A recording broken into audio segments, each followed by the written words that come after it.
How to solve package installer keeps stopping in Xiaomi Redmi devices. Hi everyone, this is Max. I hope you are doing well, so let's start without wasting time. First of all, open up your settings application in your device. Now go to apps. Now go to app management.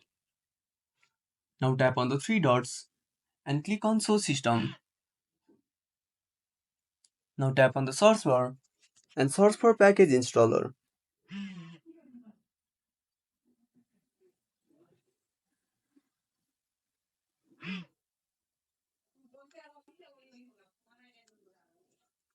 Now tap on the app. Now click on force stop. Now go to storage usage and tap on clear data. Now restart your device. I hope this should fix the issue. If you found this video helpful, smash that like button and subscribe our channel for more awesome content.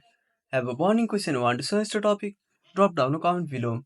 This is Max signing off until next time.